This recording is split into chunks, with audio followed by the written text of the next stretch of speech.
ஏடியா சோலா டிவியினை பார்த்து கொண்டிருக்கும் அனைவருக்கும் என் அன்பான வணக்கம். இந்த வீடியோவை பார்த்துவிட்டு லைக் பண்ணுங்கள், ஷேர் பண்ணுங்கள், சப்ஸ்கிரைப் பண்ணுங்கள். வீடியோக்குள் செல்வோம். அதே மாதிரி சொல்றான், யாமறித்த புலவரிலே கம்பனை போல் வல்லவன் போல் இளங்கோவை போல் பூமி ஜனில் யாருக்கெனுமே பிறந்ததில்லை. புலவர்கள் என்ன முதல்ல கம்பனை சொல்றாங்க. கம்பனை போல் வல்லவன் போல் இல்லை, வள்ளுவர் போல். கம்பனை கம்பன்னு சொன்னா வள்ளுவர் சொல்லும்போது அவங்க சொல்ல வரல.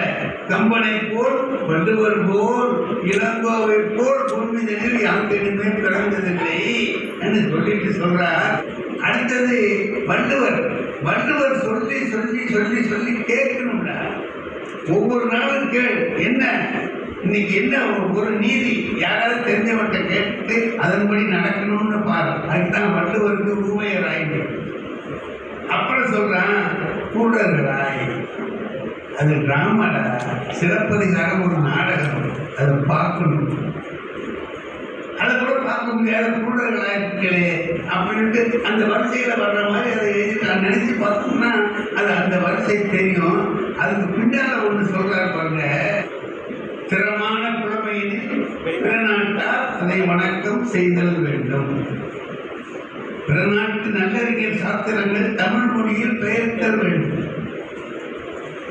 அது சொன்னார அந்த கம்பன் வள்ளுவர் இளங்கோ வரிசையை அப்படியே வச்சுக்கிட்டே பாருங்க, அப்படியே சரியா வரும்.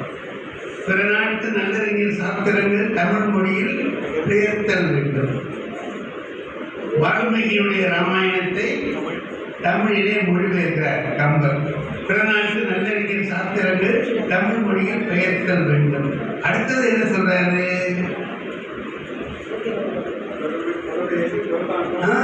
அடுத்தது நம்ம உண்டாக்குறது சொல்றார். இரவாத புகழுடைய புது நூல்கள் தமிழ் மொழியில் இயற்றல் வேண்டும். அதுக்கு வள்ளுவர். அதுக்கு முந்தி அது செஞ்சவன் எவனும் இல்லை, பின்னாலே எவனும் இல்லை.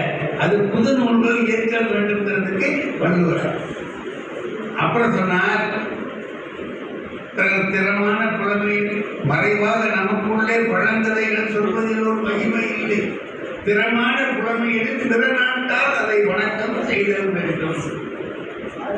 இந்த இளங்கோவடிகளுடைய சிலப்பதிகாரத்திற்கு வந்து உலகம் முழுவதும் பாராட்டப்படக்கூடிய ஒரு நாடகம் உண்டு என்றால் அது சிலப்பதிகாரம். அத வெளிநாட்டு அறிஞர்கள் ஆராய்ந்தவர்கள் சொல்லுகிறார்கள், உலகத்திலே யாருமே கெடுக என் ஆயுள் அப்படின்னு சொன்ன உடனே விழுந்து இறந்தான்னு சொல்லல. எந்த இலக்கியத்திலையும் அது இல்லை. ஆராய்ந்து பார்த்தவர்கள் சொல்லுகிறார்கள், கெடுக என் ஆயுள் அப்படின்ட்டு விழுவான், இறந்து போறான். அப்போ அந்த உயிரின் மீது அவனுக்கு அதிகாரம் இருந்தது. அந்த உயிர் அவன் சொல்றதை கேட்டது. நம்ம இப்ப போன்னு சொல்ல போகுமா? நம்ம மனசோட சொல்ல மாட்டோம், சொல்றவனே வைங்க, போ உயிரே போ அப்படின்னு போகுமா? அவன் போனா போகுத என்னன்னா, அவன் யார் எதிர உயிரை வச்சிருக்காங்களோ அது போனா அவங்க சொல்லுவான்.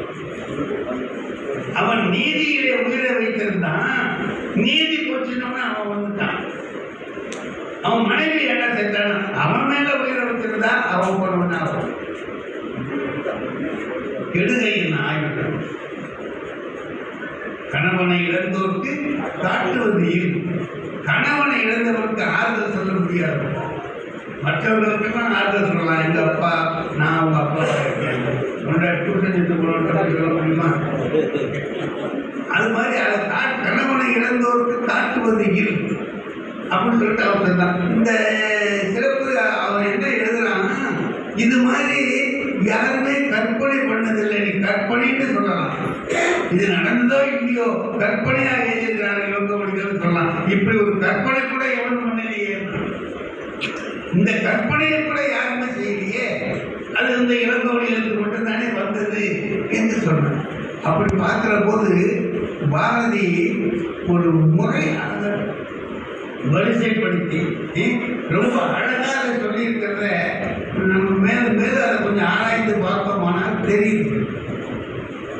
நம்முடைய தமிழை பற்றி அவர் சொன்ன செய்திகளில் எல்லாவற்றிலேயுமே தமிழ் மீது அவர் எவ்வளவு உயர்ந்த அன்பு கொண்டிருந்தார், தமிழ் இலக்கியங்களின் எவ்வளவு ஆழ்ந்த பற்று கொண்டிருந்தார் என்பது மிக நன்றாக நமக்கு தெரிகிறது.